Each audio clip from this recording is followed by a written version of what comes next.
Hello दोस्तों, आनंद लिखनी blog में रोज़ की तरह आपका सादर अभिनंदन है। बड़ों को मेरा नमस्कार, छोटों को मेरा आशीर्वाद, सबके मंगल भविष्य की कामना के साथ आज मैं दोस्तों आप लोगों के सामने मानव जीवन में हमको अपने जीवन को कैसे सामंजस्य पूर्ण बनाना चाहिए, कैसे एक संतुलन में बांध के रहना चाहिए, और यानी मानव जीवन में संतुलन की पराकाष्ठा क्या होती है, संतुलन की चरम सीमा। पराकाष्ठा का मतलब होता है दोस्तों चरम सीमा। चरम सीमा क्या होती है उसके बारे में, हमें संतुलन करने से किस प्रकार का जीवन हमको मिलता है, अपने को अगर हम बैलेंस तरीके से जीवेंगे, अपने जीवन को बैलेंस के रूप में बनाएंगे, हम अपने विचारों को, अपने कार्यों को, अपने लक्ष्यों को, अपने किसी भी नवीन सोच को अगर हम संतुलित होता है, बैलेंस यानी बिल्कुल नाप तोल के जो संतुलन किया जाता है, तो बराबर की माप, दोनों तरफ का जब भार बराबर होता है उसको संतुलित कहते हैं दोस्तों, संतुलन कहते हैं। तो उस प्रकार का संतुलन जो है मानव जीवन में उसकी चरम सीमा क्या है उसके बारे में मैंने आज अपने विचार व्यक्त किए हैं। दोस्तों सुनिए। दोस्तों, हमारे सही और गलत विचारों की अपनी अपनी मर्यादा होती है। इस संसार में हर आदमी क्या गलत है क्या सही है, इस प्रकार की सोच की मर्यादा अलग अलग होती है। मैं अपने मन में कोई चीज़ अलग ढंग से सोचता हूँ और दूसरा व्यक्ति उसको दूसरे ढंग से सोचता है। यानी चीज़ वही है, उसके सोचने की शक्ति अलग है। मैंने कहा मैंने एक पत्थर को ऊपर को उछाला और वह नीचे गिरा। किसी ने कहा ये नीचे क्यों गिरा, गुरुत्वाकर्षण के बल से गिरा। किसी ने कहा ये ऊपर गया नीचे गया। यानी उस अलग अलग लोगों की अलग अलग उसमें प्रतिक्रिया होगी, क्रिया होगी, प्रतिक्रिया होगी। कोई भी चीज़ हम करते हैं, कोई भी कार्य करते हैं तो उसमें प्रतिक्रिया का होना नितांत तो ज़रूरी होता है। और हर आदमी की सोच, अगर हम किसी वाक़या के बारे में किसी इंसान को पूछें कि ये ऐसा क्यों हुआ, तो हर आदमी अपना अपना मत देते हैं, अपने अपने विचार व्यक्त करते हैं, अपने अपने भाव व्यक्त करते हैं। और गलत या सही विचारों की अपनी अपनी खुद की मर्यादा होती है। ये कोई आदमी किसी पर निर्भर नहीं है।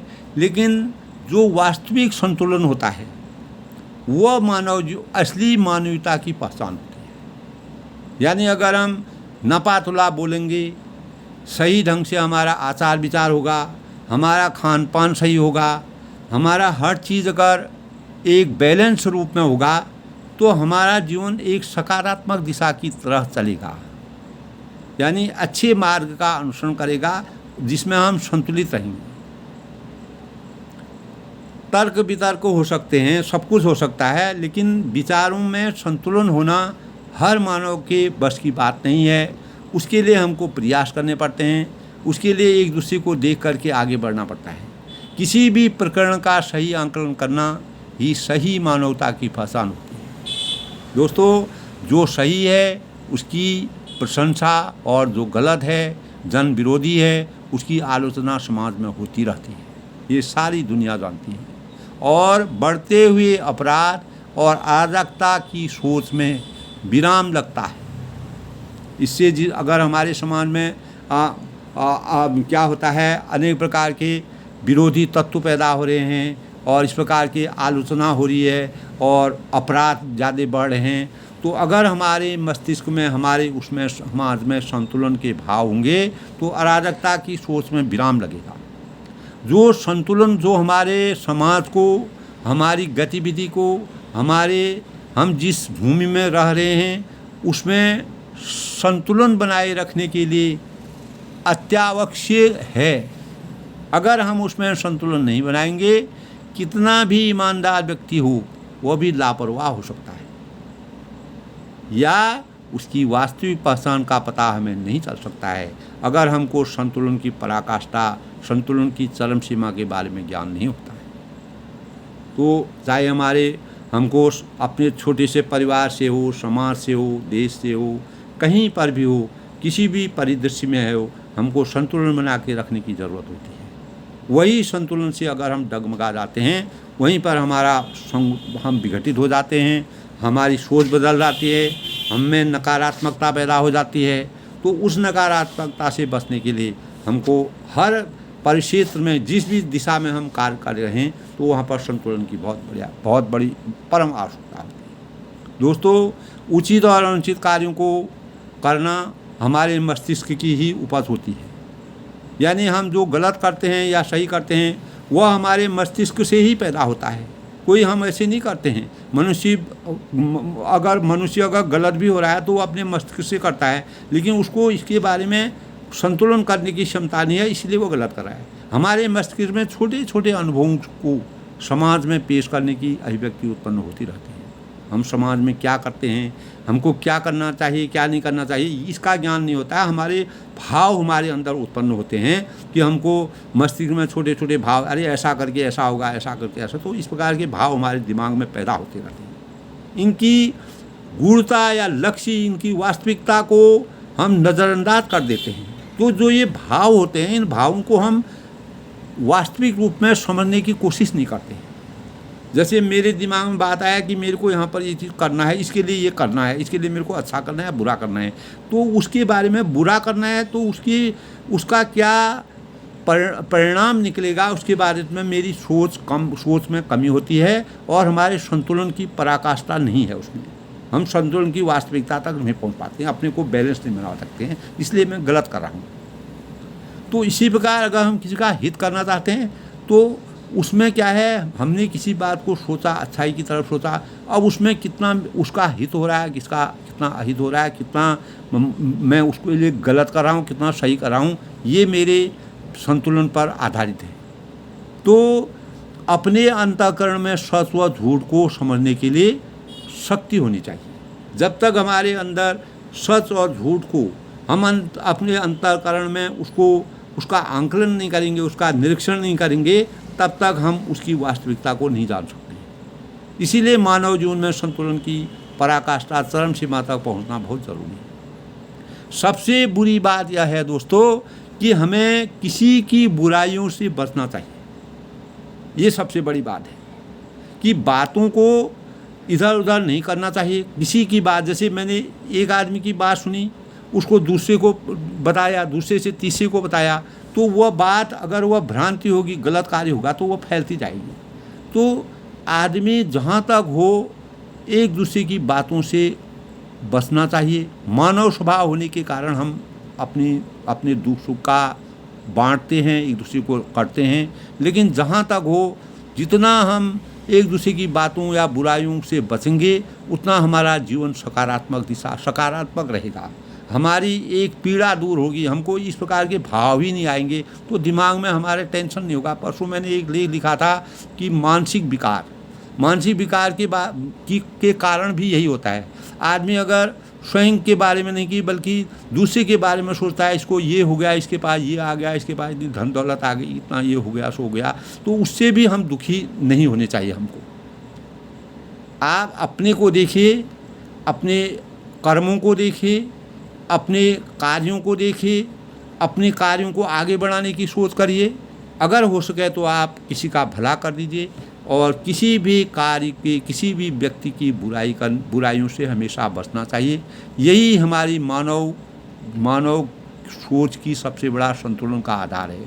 यदि हम किसी की भलाई के लिए झूठ भी बोलते हैं, यदि उससे किसी का अहित नहीं हो रहा है, अगर हम ये ज़रूरी है कि अगर हम किसी की भलाई कर रहे हैं, उससे अगर किसी का अहित नहीं हो रहा है, तो अगर हम भलाई के लिए झूठ भी बोल रहे हैं, अहित भी नहीं हो रहा है किसी का, वह हर मायने में सही है, तो हमारे जीवन के लिए वह झूठ, फरेब और वास्तविकता को नज़रअंदाज करना, बुराइयों को दर्शाने की गलत धारणा, यानी अगर हम उसके लिए भलाई करते हैं तो वह अच्छी धारणा है, अगर हम उसको बुराई की दृष्टि से देख रहे हैं, दर्शाने की कोशिश करते हैं, तो वह गलत धारणा हमारे मस्तिष्क की गलत उपज है।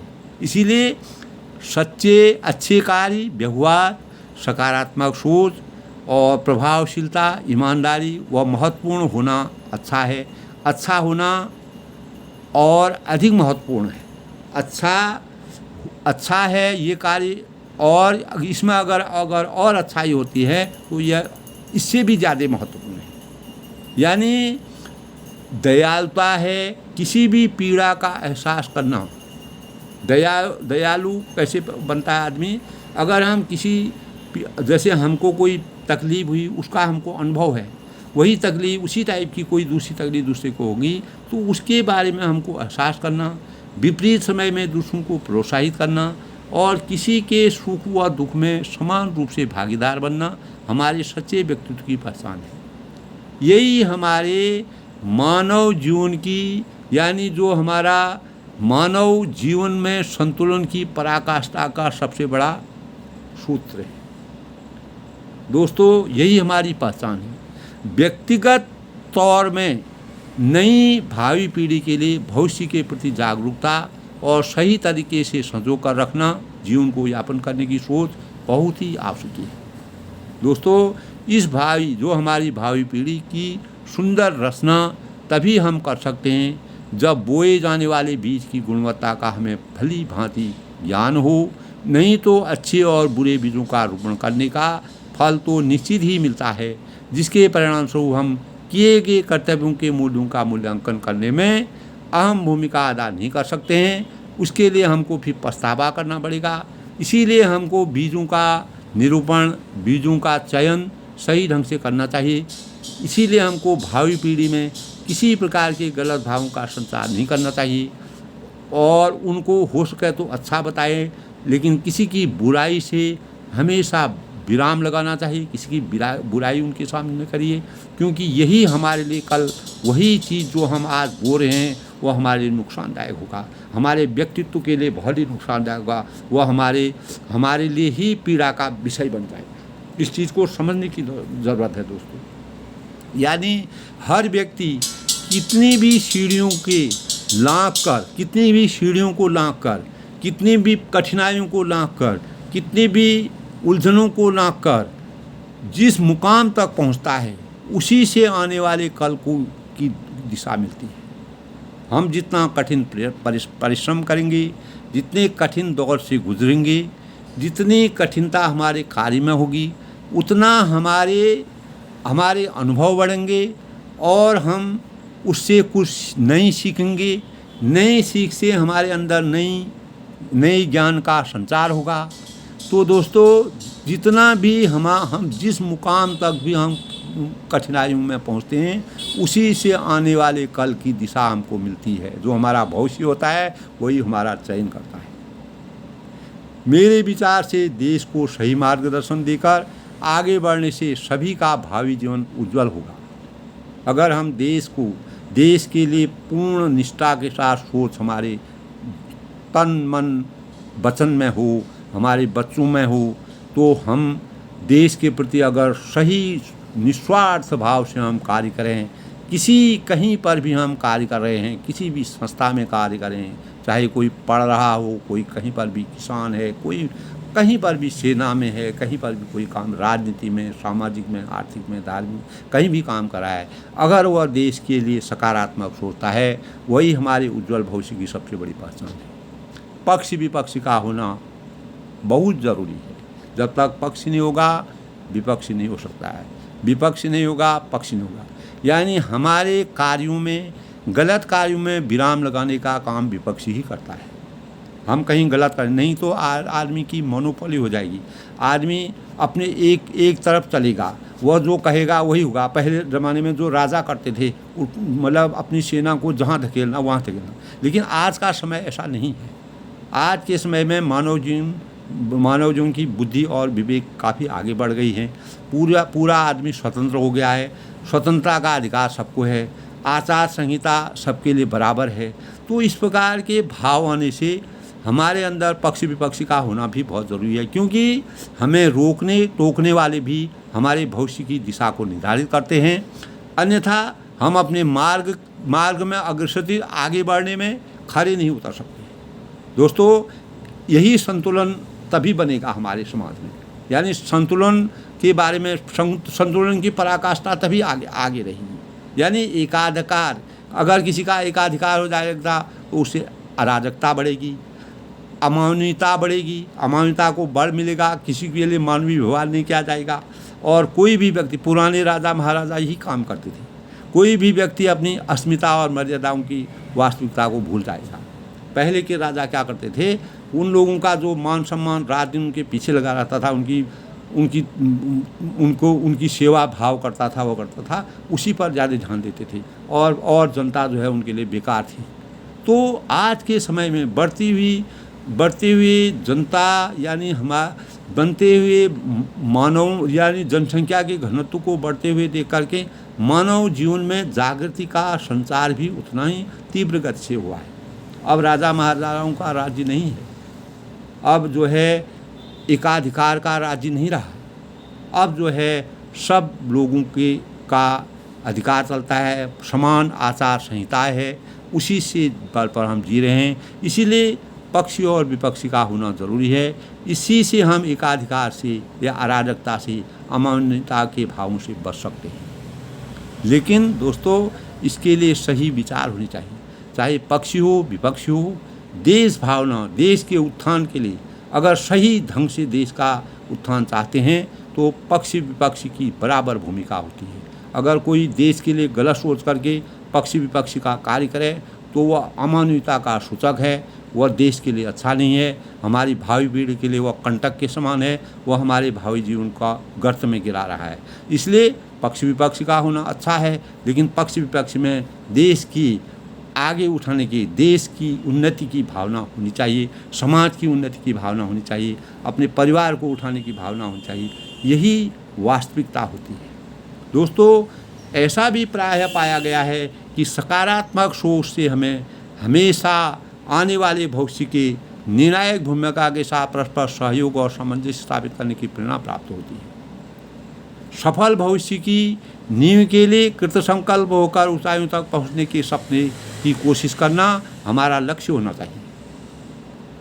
दोस्तों, जिस प्रकार जीवन में होने वाले उतार चढ़ाव, सम विषम परिश्रम करने पर भी फल की उपलब्धि प्राप्त न होने की दशा में भी हम किंचित मात्र भी विचलित न होते हुए अपने कर्तव्य पथ पर अडिगता और पुरुषार्थ व्यक्तित्व की बहुत बड़ी, यानी अगर हम वास्तविक व्यक्ति की पहचान अगर आपको करनी है, वह कितना भी विषम परिस्थिति हो उसमें भी अपने पुरुषार्थ को नहीं छोड़ता है।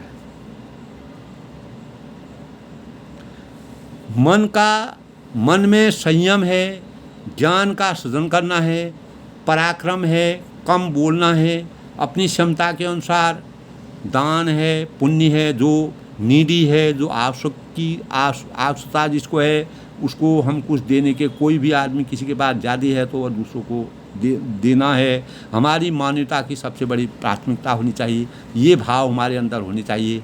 यानी अगर हमारे पास कोई ज़्यादा है तो हम किसी दूसरे को देते हैं, तो यही हमारे मन का सबसे बड़ा संयम है, यही मानवता की सबसे पहचान है, यही हमारे संतुलित जीवन की सबसे बड़ी पराकाष्ठा है, सबसे बड़ी ऊंचाई का सूचक है। दोस्तों, यह निश्चित है कि हमारे मन में, वचन में, कर्म में अच्छे कार्यों को संपादित करने की अभिलाषा कुशल व्यक्तित्व की पहचान को दर्शाता है। अगर हमारा व्यक्तित्व कुशल होगा तो ये भाव जो हैं मन, वचन और कर्म से हम अच्छे कार्यों को संपादित करने की सोच को पैदा करेंगे, वह स्वयं हमारे अंदर अंतर्निहित हो जाएंगे। जिन लोगों ने हमारे समाज के लिए, हमारे देश के लिए, विश्व के लिए इतने बड़े कार्य किए हैं, वैज्ञानिक स्तर पर, राजनीतिक स्तर पर, धार्मिक स्तर पर, सामाजिक स्तर पर, तो आज उनका नाम स्वर्ण अक्षरों में अंकित क्यों है? इसीलिए है कि उन्होंने मानवीय जीवन को संतुलित ढंग से जी करके पराकाष्ठा तक, ऊंचाइयों तक पहुँचने की कोशिश की है। दोस्तों, यानी इसी अनुक्रम में जब से हमें अपने प्राणों की पहचान हो गई, मैंने लिखा दोस्तों कि जब से हमें अपने प्राणों की पहचान हो गई, तन्हाई ऐसी बन गई दूरियां वीरान दिखती है। तन्हाई ऐसी बनती है, दुनिया वीरान दिखती है। हंसी के ठहाकों की गूंज जिन राहों में गूंजा करती थी, हंसी के ठहाकों की गूंज जिन राहों में गूंजा करती थी, बेहाल ऐसे ही सारी सड़कें सुनसान हो गई। दोस्तों, एक सुंदर सा इंसान जुबान का धनी होता है, ये निश्चित है दोस्तों। एक सुंदर सा इंसान, उनकी पहचान, सुंदर से इंसान की पहचान क्या होती है? जुबान का वो हमेशा धनी होता है। अच्छे कार्यों से ही उसके दिल की पहचान होती है। अगर वो अच्छे कार्य करेगा तो उसके दिल की पहचान अपने आप पता होगी। संतुलन और साध्य साधना हमारा लक्ष्य होना चाहिए। हमारे जीवन में संतुलन और साध्य साधना हमारा लक्ष्य होना चाहिए। काम ऐसे करें कि हर हृदय में पहचान बन जाए। हमारे कार्य ऐसे होने चाहिए जिससे हमारी दुनिया में हमारी पहचान बन जाए, वो अपने आप बन जाएगी। अब अगर हमारा कर्म क्षेत्र में प्रभाव होगा, कर्म क्षेत्र में बल होगा, हमारे कर्म में दम होगी, तो उसकी पहचान ही अलग होगी। हर कदम कदम पर हमारे निशान बन जाएंगे। जैसे हमारे शहीद हुए, इतने लोग शहीद हुए हैं देश के रक्षा के लिए, उन्होंने हर कदम कदम पर अपने निशानों को वो छोड़ गए हैं, जो आज भी हमारे लिए हमारे इतिहास में स्वर्ण अक्षरों में अंकित है उनका नाम। उन्होंने अपने जीवन की परवाह न करके देश के लिए अपने जान की बाजी लगा दी।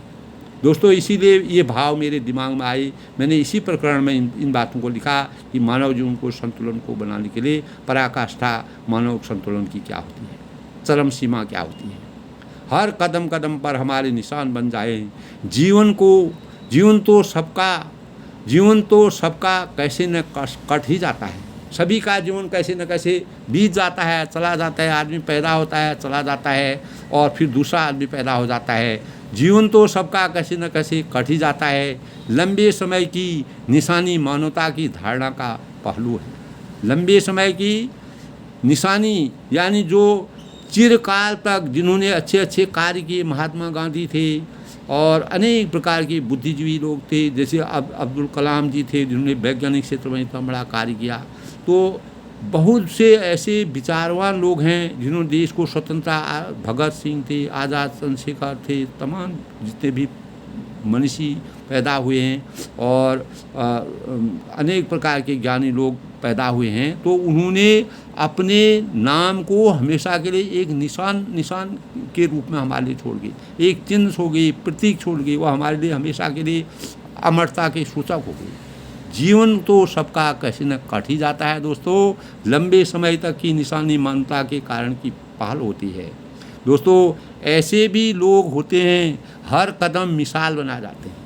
ऐसे भी लोग होते हैं जो कदम कदम पर अपने मिसाल बनाने की कोशिश करते हैं। नमन उनको करें हम सदा, जिनकी परछाई ने भी जीना सिखाया हमें, जिनकी परछाई में भी हमको जीने की सीख मिली, उनसे भी हमको प्रेरणा मिली, तो उनको हमको नमन करना ही पड़ेगा। जो भी हमारे इस प्रकार के लोग हैं, जिन लोगों ने हमारे देश में सब कुछ न्यौछावर कर दिया। अब बुद्ध थे, गौतम बुद्ध थे, जिन्होंने अपने राजपाट को छोड़ दिया, अपने घर बार को छोड़ दिया। अभी जैसे हमारे प्रधानमंत्री नरेंद्र मोदी जी हैं, उन्होंने भी अपना घर बार सब छोड़ा है, न शादी है, न बच्चे, न कुछ है, लेकिन देश के लिए ही वो सारे कार्य कर रहे हैं। उनके लिए क्या है? ऐसे योगी जी हैं, तमाम इस प्रकार के नेता हमारे के कोई पक्ष में भी होंगे, विपक्ष में होंगे, इस प्रकार के नेता हैं जो केवल अपने एक अकेले जीते जी केवल एक प्राणी होने के कारण पूरे देश की बागडोर को अपने ऊपर संभाले हुए हैं, देश को आगे बढ़ने की कोशिश कर रहे हैं। तो ये भूत हो, भविष्य हो, वर्तमान हो, और कहीं पर भी हमको इस प्रकार के मनुष्य होते हैं, लेकिन इनकी संख्या बहुत कम होती है दोस्तों। इस प्रकार के लोग हमारे लिए प्रेरणा के स्रोत हैं, जो अपने सब कुछ त्याग करके देश के लिए अपना सब कुछ न्यौछावर करते हैं। उनके लिए सारा देश एक परिवार है। वे जो जिनके अंदर मानवीय गुणों का संतुलन की पराकाष्ठा होती है, वे लोग अपने जीवन के बारे में कभी नहीं सोचते हैं। वह केवल देश के बारे में सोचते हैं, वह अपने परिवार के बारे में नहीं सोचते हैं, वह पूरे देश को अपना परिवार समझते हैं। ये हमारे मानव जीवन के संतुलन की सबसे बड़ी पराकाष्ठा का उदाहरण है। ये हमारे लिए उदाहरण के प्रेरणा के स्रोत हैं दोस्तों। तभी मैंने कहा है, नमन उनको करें हम सदा, जिनकी परछाई ने भी हमें जीना सिखाया है। यानी उनकी परछाई में भी आज हम जीना सीखते हैं। कल के दिन हम भी चले जाएंगे, वह भी चले जाएंगे, सब चलेंगे, लेकिन उनका नाम रहेगा। तो ये नाम क्यों रहता है दोस्तों? उन्होंने संतुलन की पराकाष्ठा को समझा और मानवीय जीवन के मूल्यों का सही निर्धारण किया। देश के सम्मान के लिए, देश के भावी पीढ़ी के लिए, देश की मर्यादा को आगे बढ़ाने के लिए कठिन से कठिन कार्यों से गुजर करके अपने जीवन को आगे बढ़ाया।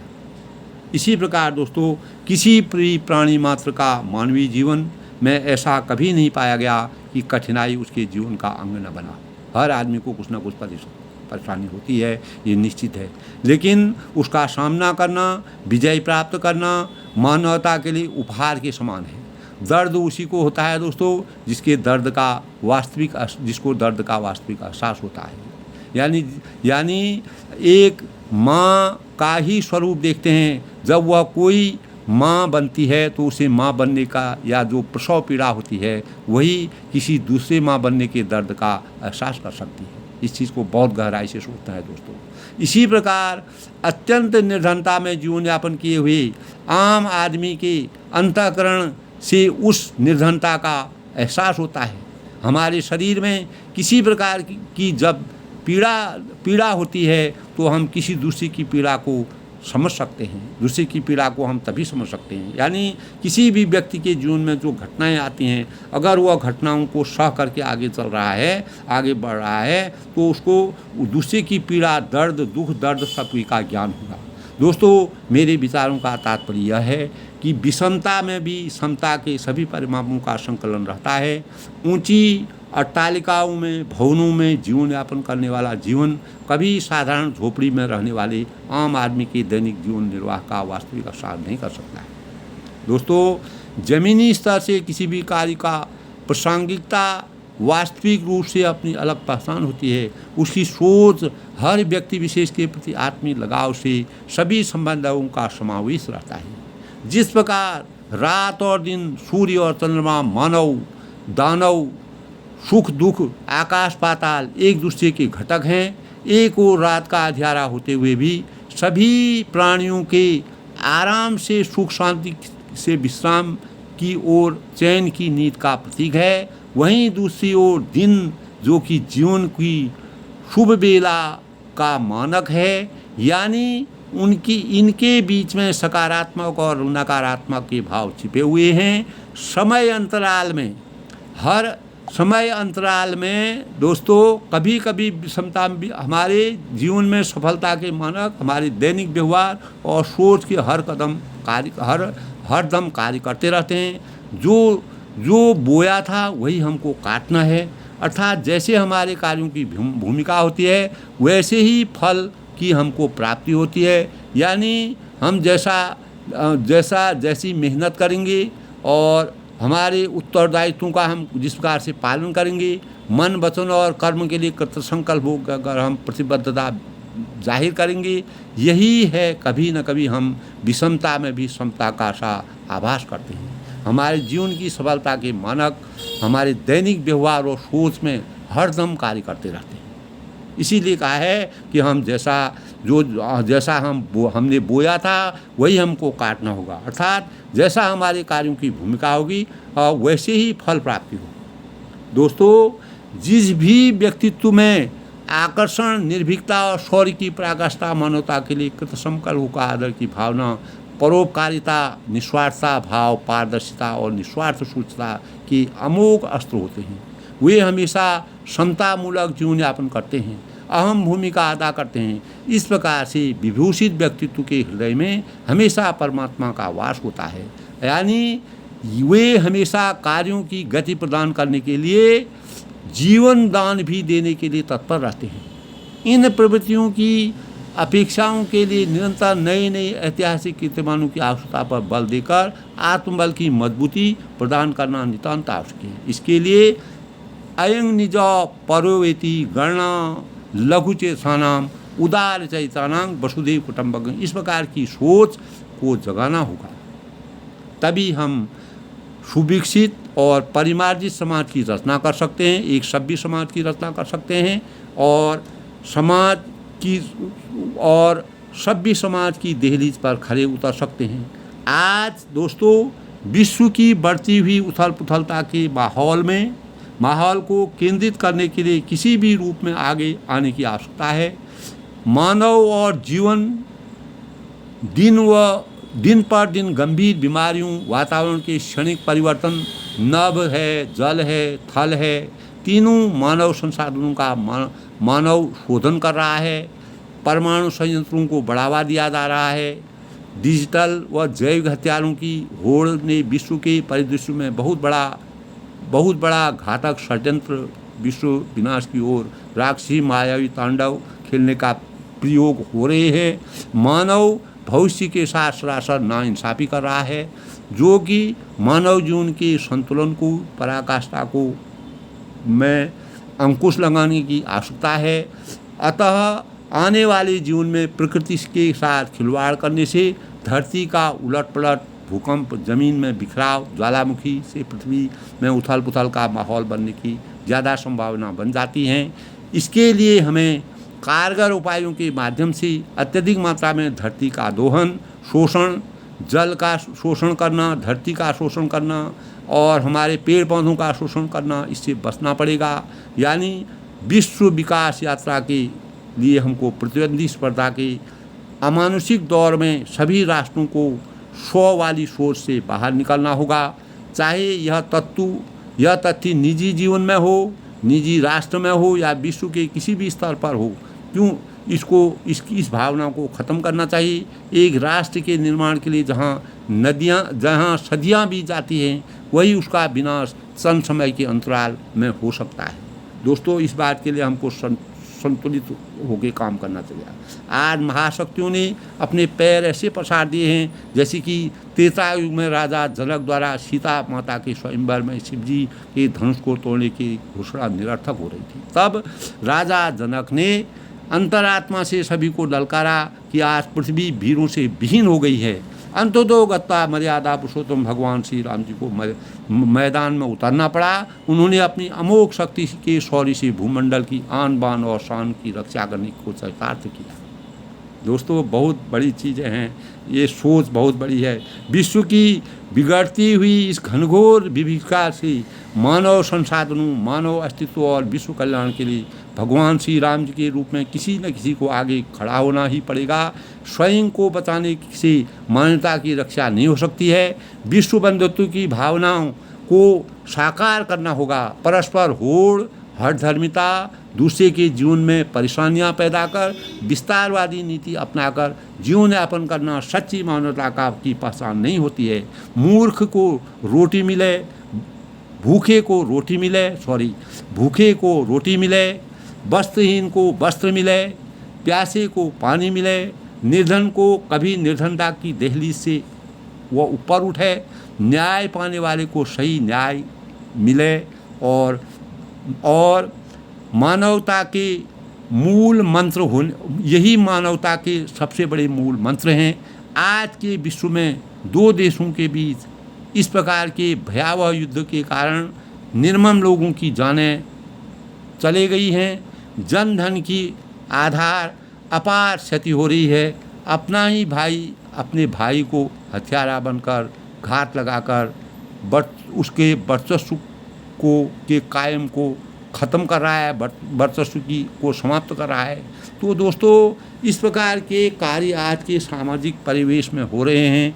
इससे हमारा संतुलन बिगड़ सकता है, संतुलन की पराकाष्ठा को बल नहीं मिलेगा। हमारे जितने भी दोस्तों अच्छे बुरे कार्यों के कारण ही आज विश्व में अनेक प्रकार के परिवर्तन हो रहे हैं। हमारी सकारात्मक सोच ही हमारे गलत कार्यों की ओर धकेलने की अवधारणा पैदा करती है। यानी गलत कार्यों से ही विश्व में अशांति और वैमनस्यता का वातावरण बन सकता है, जिसके परिणाम स्वरूप समूचे मानव जीवन के चरित्र के लिए एक प्रकार का प्रश्न चिन्ह खड़ा हो सकता है। आखिर हम इन सब बातों को सारे लोग खामोश क्यों हैं? इसके लिए हमको विचारना, इसीलिए हमको इसके लिए महाशक्तियों को विश्व स्तर पर एक स्तर में संतुलन की पराकाष्ठा को ध्यान रखना चाहिए।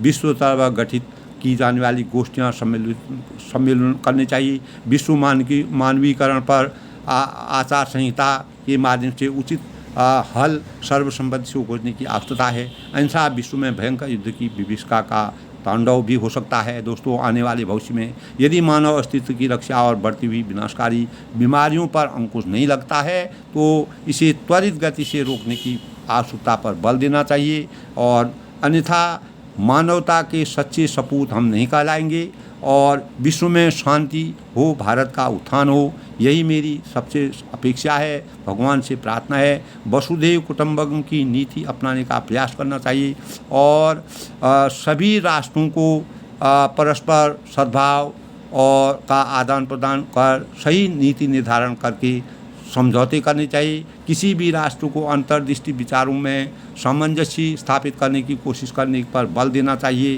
तो इस प्रकार दोस्तों हमको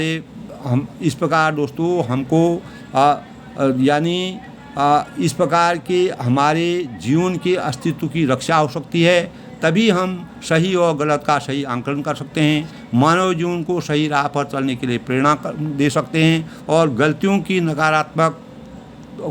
गलतियों को नकारात्मक से सकारात्मक की दिशा से उसका अनुसरण करके विश्व के परिदृश्य में शांति स्थापित कर सकते हैं, खुशहाली के बीजों का रोपण कर सकते हैं। समर्थवान तभी हम बन सकते हैं। यही हमारे मनस्थिति की सबसे बड़ी प्राथमिकता और समाज की उन्नति के संदेश हैं दोस्तों अंत में अपनी वाणी को विराम देते हुए अपेक्षा करता हूँ कि मार्गदर्शी सिद्धांत और संतुलित आहार की तरह हमारे जीवन के हर पहलू में संतुलन का बनाए रखना हमारी सबसे बड़ी प्राथमिकता होनी चाहिए। तभी हम एक इंसान के हृदय में परमात्मा का वास होगा और इसकी सार्थकता को साकार और वास्तविक जीवन में परिमार्जन करने के लिए, वास्तविक जीवन को प्राप्त करने के लिए हमको सही दिशा प्रदान होगी।